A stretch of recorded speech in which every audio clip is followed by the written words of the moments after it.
Hello, I'm your host Jim McClean. Welcome to the latest episode of the Banterflix Movie Review Show here on NvTv. Let's see what movies we'll be looking at tonight. We'll be reviewing Young Plato, which is out in cinemas now. We'll be speaking with Joan, Burney, Keatings about Cinemagic's recent showcase for their work over the past 18 months. Our pick of the streams is Pixar's Turning Red, which is available now on Disney's streaming service. And we'll wrap up this week's show as we look at the Netflix documentary Winter on Fire, Ukraine's Fight for Freedom. So that's what we've lined up for you this week. We have no Shirley Bassey to kick things off tonight, but we do have local blogger Alan Meban. Hi. And lecturer Dr Giuliana Monteverde. Hi.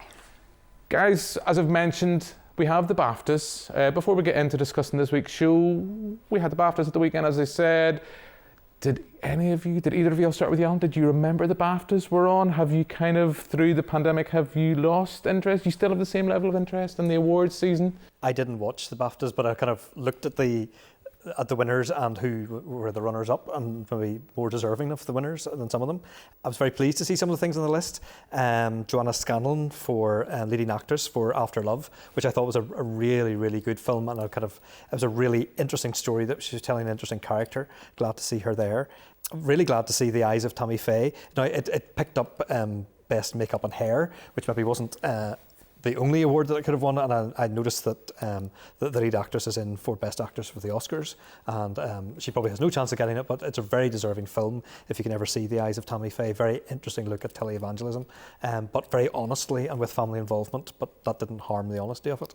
And Drive My Car, as kind of best non-English language film, I had really enjoyed it at the QFT, and glad to see it picking up awards around this neck of the woods. So there were things in there that I recognised. There were other things I thought, Belfast, I'm not sure, kind of deserved to be outstanding British film. I think it's not a bad film, but there are others there that probably deserved something. But anyway, you can't have everything. It was worth it alone for Judi Dench's accent. That's all we can say. I have a soft spot for Belfast. That's my opinion on that. I think maybe I'm looking at it with rose-tinted glasses, but then maybe that's just my thing. I have a soft spot for Kenneth Branagh. I was pleased. I was pleased with the winners this year. I mean, June picked up a lot of technical categories, which we kind of expected. I was glad to see Will Smith picking up an award. I think that was a fantastic performance for King Richard.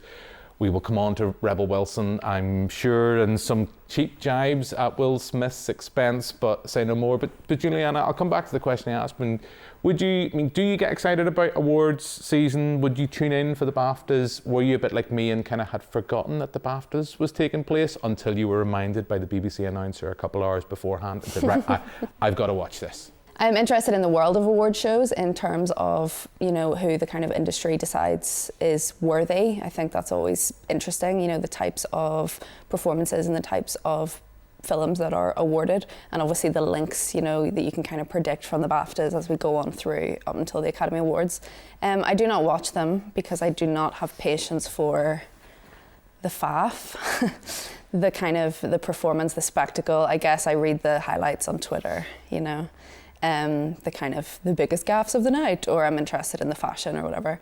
In terms of the actual awards, I do also have a soft spot for Belfast. I think because it's a rose-tinted movie, it's from the perspective of a wee boy, so I find it hard to, step away from that, although I'm not the biggest Kenneth Branagh fan, but for me, the one I was happy to see win was Encanto, actually, won Best Animated Film.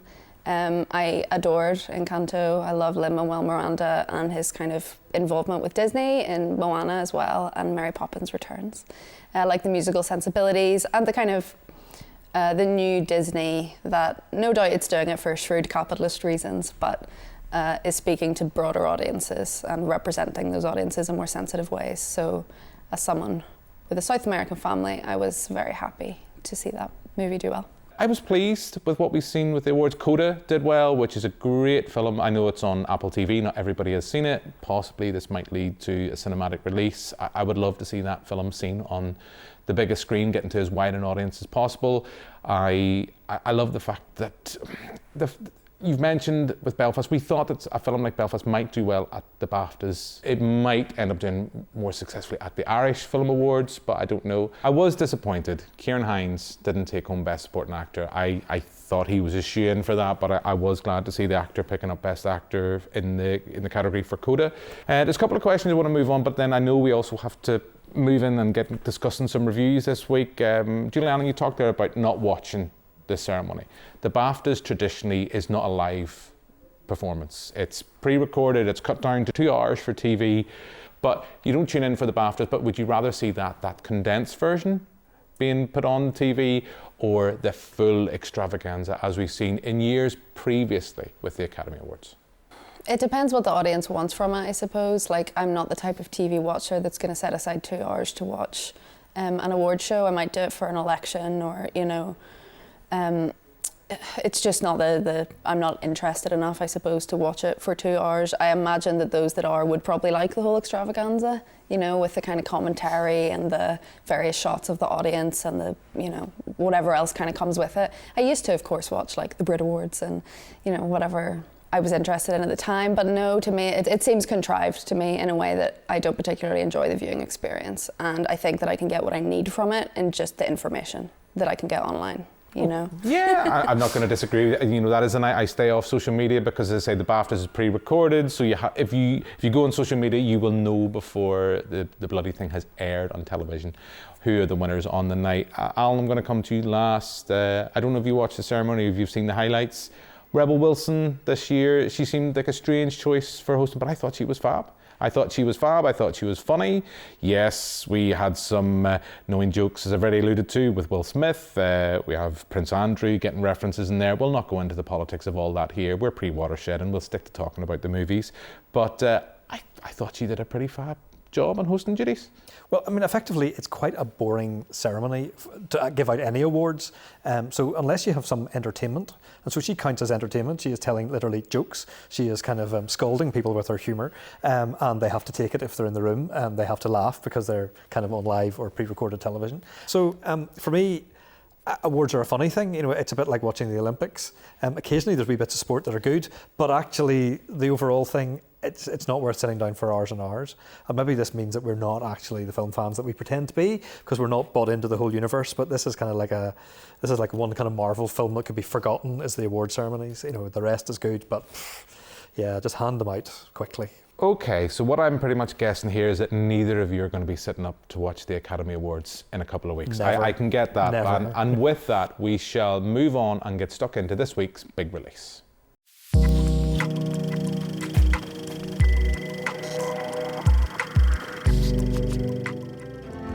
It's just sometimes when my daddy says if anybody's father's here or there, you always hit them back. Philosophy one? Philosophy one. What should you do now? Make up shit hands. You don't know how to play, then you won't play. You make sure your apology to Joan is good.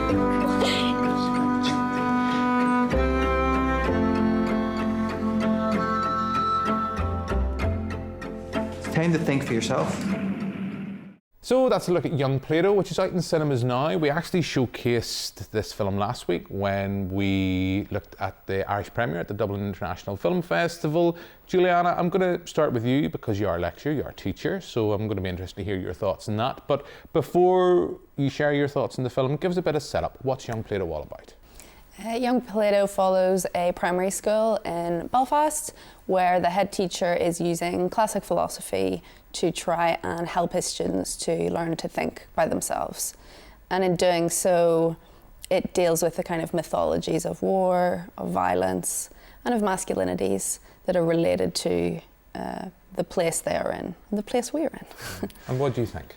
I loved this movie. I was profoundly moved by this movie, and I'm going to go home and watch it again, literally, right after this. It was really beautiful, I thought, as an educator, the way that the pupils shown are treated with dignity and compassion and patience.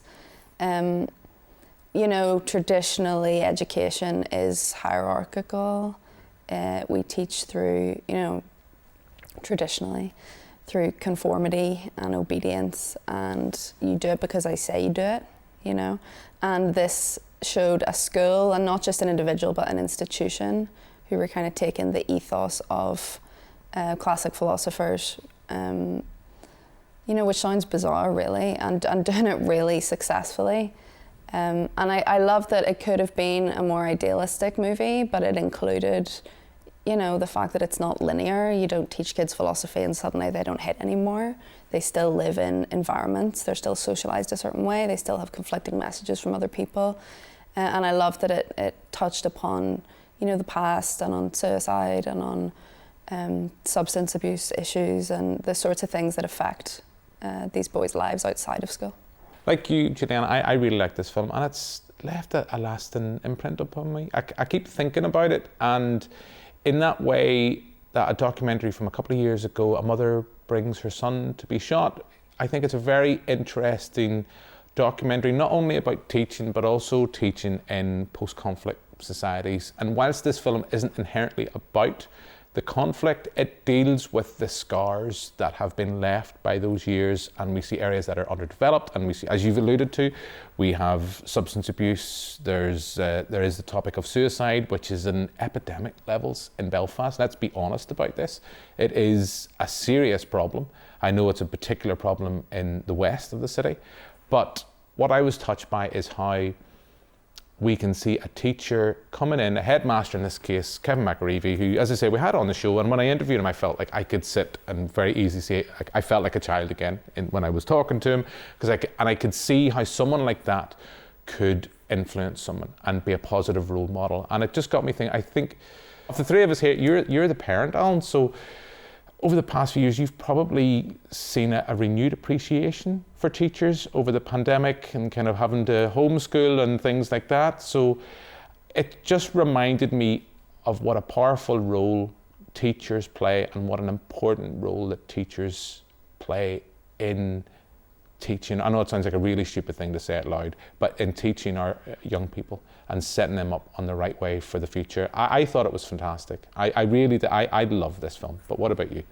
There's three of us in this club. I mean, you can't really not use the word remarkable or extraordinary about this.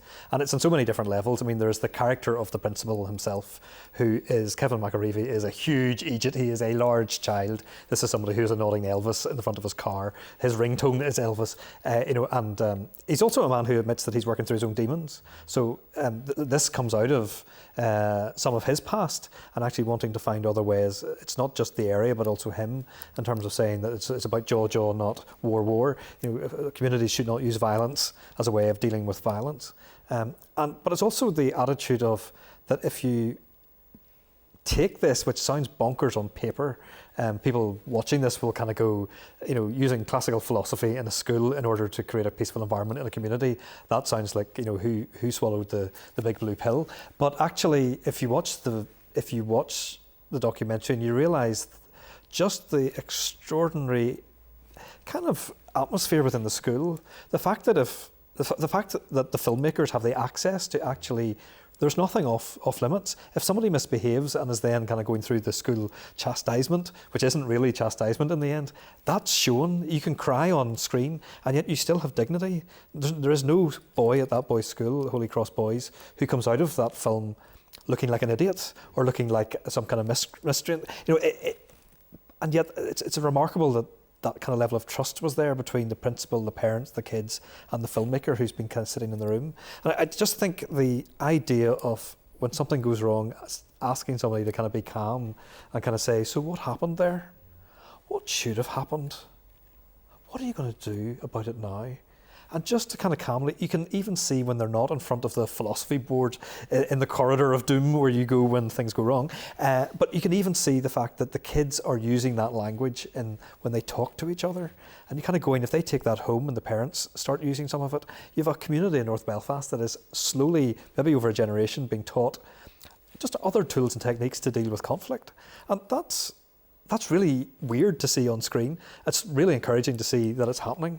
And I think it's a beautiful, beautiful documentary, kind of because as a whole ensemble, it really works. And I mean, yeah, I'm glad to see the BBC and RTE had money in it, because hopefully they'll both show it. Hopefully that goes well. I know somebody else who worked at the school and is now in another school, and I now understand a little bit of what the language he uses and his attitude to kids, because Kevin McAreevy, it has rubbed off on other staff as well. Go watch the film, well worth it. And I imagine it's great on a big screen to actually kind of just be immersed in the classroom. I thought it was very powerful. I thought it was a very simple documentary. I think it's all the more powerful because we don't have talking heads. We don't have, teachers, young children, parents being interviewed. It's literally just fly on the wall and observing. And I love the fact that there was the delays in making this film. They had the COVID pandemic, and then we see the school reopening, and then how strange and weird that feels. But it's a very powerful documentary. We will not spend any more time because we're all in agreement here. So I'm sure there's other films we will talk about this evening that we might not be as positive about. We'll have to wait and see. But we're going to stick with Belfast just for now. And last week at the Odeon Belfast, I got a chance to talk to Joan, Burney and Keatings about what Cinemagic have been up to over the past 18 months. So tonight has been the showcase of a lot of Cinemagic's work over the last 18 months. So during the pandemic, we delivered festivals in Cinemagic in Dublin and in Belfast, all online, and lots of educational activity online. But we also produced 18 short films and behind-the-scenes films. So tonight we got to see some of that on the big screen. The trainees here who worked on those films got to see them for the first time. All of the actors, the extras involved. So it's been a big night for everybody who's been part of Cinemagic for the last 18 months. We're shooting 3 short films back to back. We have 3 scripts, 3 different crews and 3 different groups of trainees on set every day. So far it's been a fantastic experience. It's great to see everyone on set in their roles and learning from industry professionals. And we're really hoping that at the end of this project, these young people have gained practical and hands-on experience, we hope, which will carry them into a career in the creative industries. Well, we were filming during the pandemic, so we had to be very careful with all of our COVID restrictions. And you're always second-guessing yourself, and there's obviously an added level of complexity and fear to make sure that we get it right, and also to make sure that the stories are true to what's going on in the environment at the time. All of these films were inspired by young people and stories they wanted to tell. So as you can see tonight, some of them touched on loneliness, on mental health, on the fear of not seeing your friends for so long when you're during the pandemic. So it was making sure we told those stories properly and in a really, really safe way. And in terms of Cinemagic overall, we very quickly put everything online. So in a way that was a challenging thing for us because we've been so busy producing all these projects that we've never taken enough time to put all of our content online. So that has been really good for us because it's enabled us to grow our audiences and to engage with thousands more young people worldwide. So Cinemagic is going to be producing a film in Oman, and we are working with 20 young people, or refugee young people from various communities, and we've got to produce the film in 3 days, which is going to be a huge challenge because we've got to produce it in Arabic. So to date we've been doing a lot of online masterclasses with a translator, which has been really, really brilliant and has really worked. But when we get on set, I think that is certainly going to be a challenge, but I am so excited about the project. I've been really emotionally moved by the stories I've heard from the young people. So yes, this is our next challenge now. Cinemagic shooting a film in the Middle East in Arabic. So throughout the month of March, we have over 40 events happening in Belfast. They're films for young people, an opportunity for young people to get involved in our consultants and our juries, to get involved. This weekend we've got Aardman Animation over and young people getting to do animation. So there's so much activity happening in March. So that is every weekend in March. Please log on to Cinemagic to see all of our events. But it's just great to see people back tonight. Feel this buzz in the room tonight is just brilliant. So that's a look at what Cinemagic have been up to over the past 18 months. And as Joan mentioned in that piece, the On the Pulse Festival is taking place now throughout Belfast. So check out their website for more details. And with that, let's move on to this week's Pick of the Streams.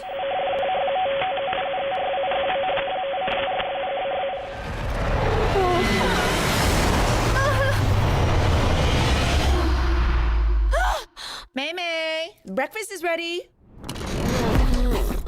Coming. It's gonna be me. Is everything okay? I'm a gross red monster. Don't look at me. Stay back. It's happened already? What did you say? You might been hurt, May. Our ancestors had a mystical connection with red pandas. Are you kidding me? This little quirk runs in our family.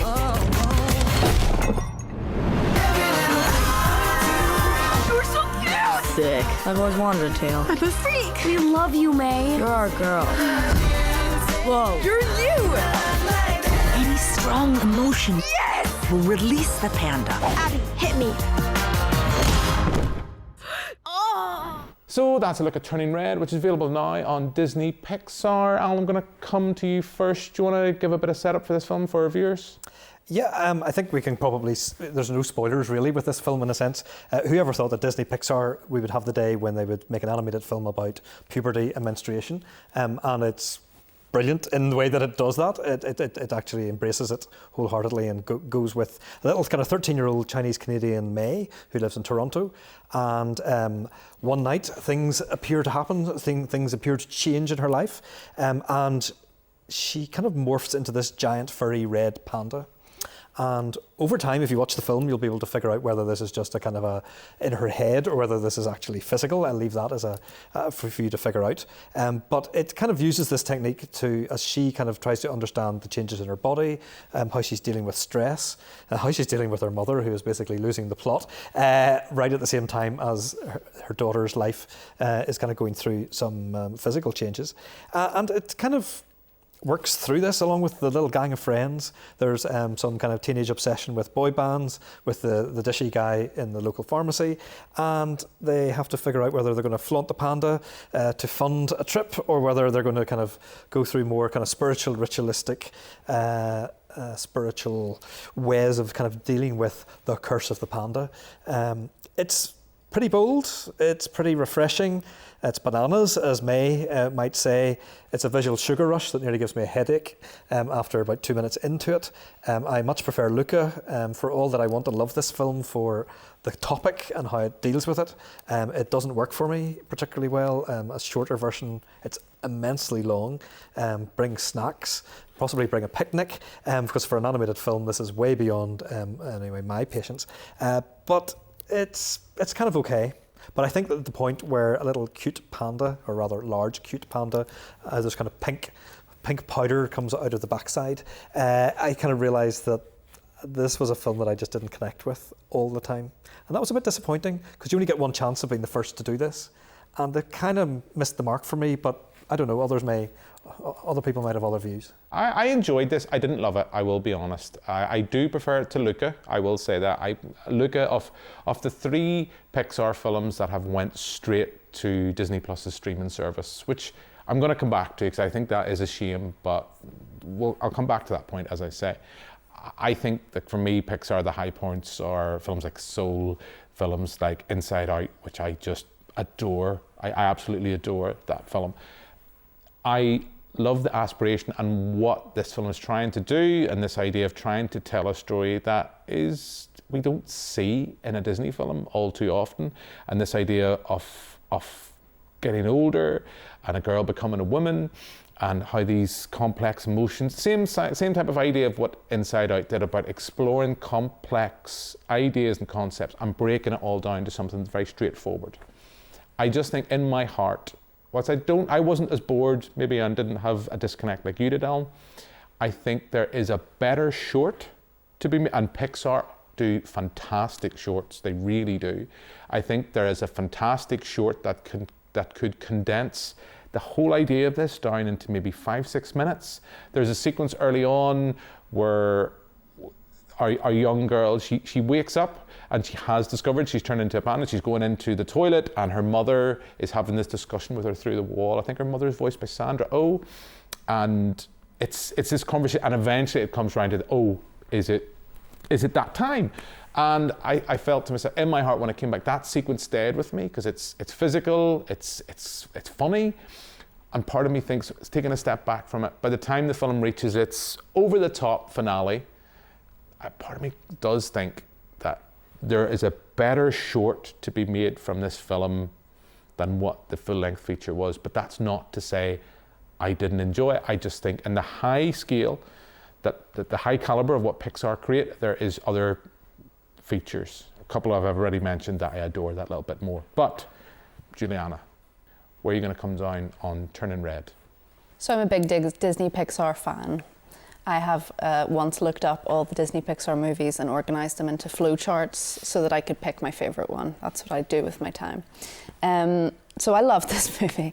I was delighted. I was delighted with it. I was charmed by it. I agree it's a little too long. I don't think it needs to be a short, although it was directed by the same director who made Bao, which is a good Pixar short. I think it could have been an hour and a half, potentially. You know, I don't really think any movie needs to be longer than that, especially an animated one.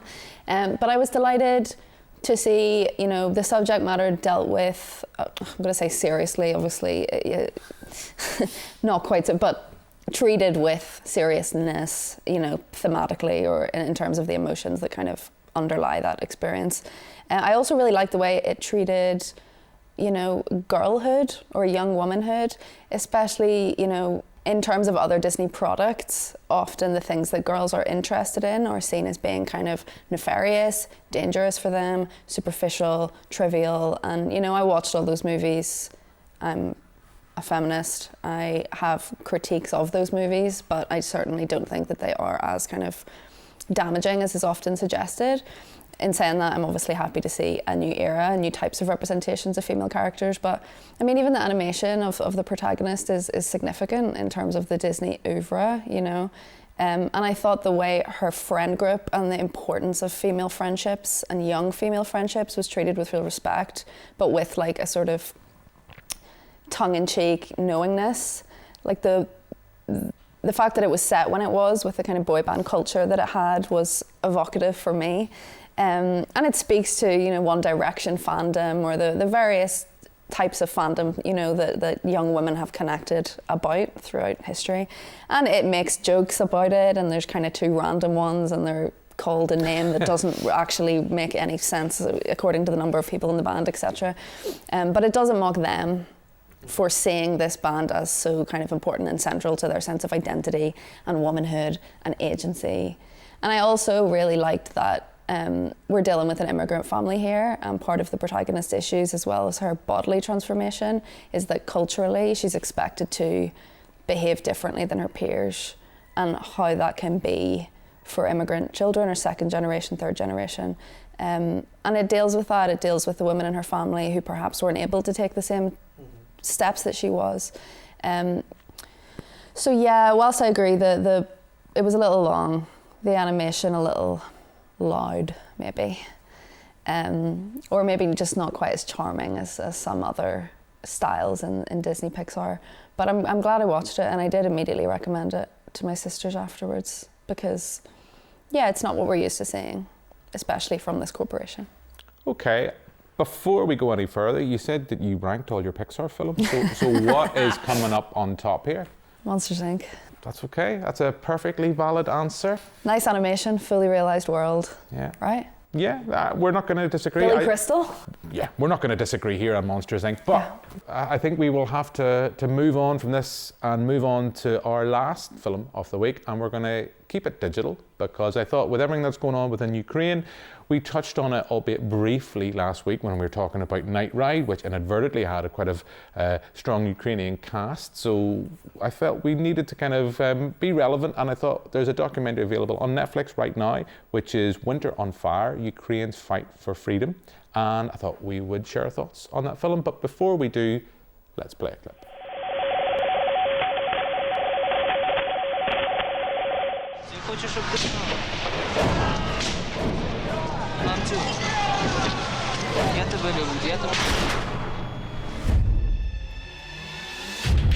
European Union leaders and Ukraine have failed to sign an historic free trade deal after a last-minute U-turn from Kiev.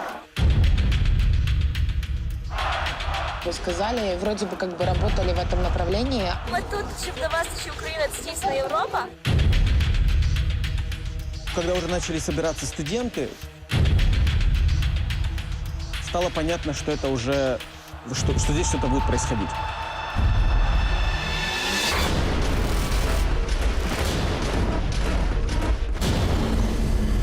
Никакой агрессии, только мирная акция! So that's a look at Winter on Fire, Ukraine's fight for freedom. As I mentioned, it's available on Netflix, but the streaming service also made this freely available on YouTube. So you don't need a streaming service subscription to be able to watch this. You can seek it out for free on YouTube. This is a film that documents the protests in 2013 to 2014 that eventually brought down then President Yanukovych, who fled to Russia. And I have mixed feelings about this documentary, and I have mixed feelings, and I think it's maybe more disappointed because we haven't gone in. I maybe wanted more from the documentary, but I'll start with you first, Al. Had you seen this before we asked you to watch it, and what were your thoughts on this? I had no concept that this film existed. It would have been really interesting to watch. It would have been very useful because I've, in a freelance capacity, been putting on people on the radio for the last few weeks who are based in Ukraine, telling the story of reporters telling the story of it, and it's.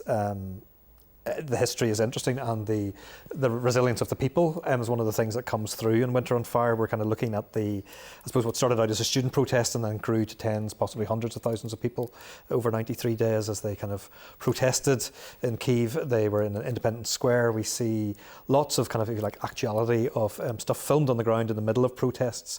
We see a very heavy security response from a military unit that doesn't exist any longer. And we see the closest thing to conflict that you would get. My problem with this is that we get no context, no history, no politics, nothing to hang it on. So in a sense, with some of the best footage I've seen of kind of riots and people kind of protesting, and that in itself is very interesting. However, it is stretched over a very long time to tell the story. And there's a sense that there's so many, it's a bit like the kind of metal shields that people are holding up, very thin metal with bullet holes in them, and they're holding these up to protect themselves from guns. It feels like it's quite a holy documentary that has lots of gaps, lots of air getting through, and lots of stuff that we're not being told. I don't think it's not slanted, but it isn't a very informative film. And even watching it now, I'm not quite sure what I'm learning, what I'm being told to learn from it for the current conflict, even though there are links. There's one kind of great reviewer who kind of aptly described it as the people's durability, their kind of resilience, wanting to be in the streets in the face of protest. And that kind of comes through today. I think we kind of see that in the news bulletins. But actually, I didn't really learn much. I needed to know quite a lot more about when they applied to join the EU and NATO, how long that's taken, the fact that Yanukovych was kind of stalling that and didn't help it. I needed a lot more information to make it into a proper story. And so as a documentary, it's actually quite weak, even though it probably was quite difficult to make and probably quite hairy to make and edit together. Yeah, you've hit the nail on the head for me. I was disappointed by this because right now I think, like all of us, we want to know as much about what's going on within Ukraine. We want to know about the history, what's been the catalyst for all this. Maybe coming in with 2022 vision on a film that was made, 2015, 2016, is unfair to the documentary filmmaker. And I know that he's also made films about Syria as well, which I've seen. And again, they're equally harrowing and tough to watch, but I don't think this film really gets its teeth into the subject matter and giving me context. I did get harrowing footage.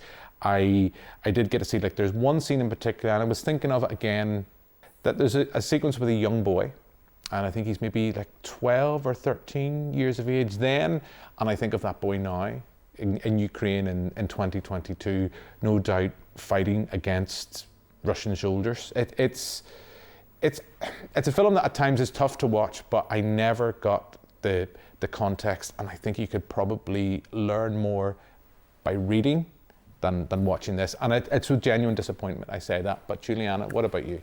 Likewise, I had the same experience. I went into it hoping to come out of it with more information, to be like, okay, I better understand the current situation now. I thought there were real emotional highs and lows. I felt horrified and, sick with the images of kind of police brutality. They are very naked images. They are, showing you real kind of grassroots on the ground what is happening, and that of course is affecting.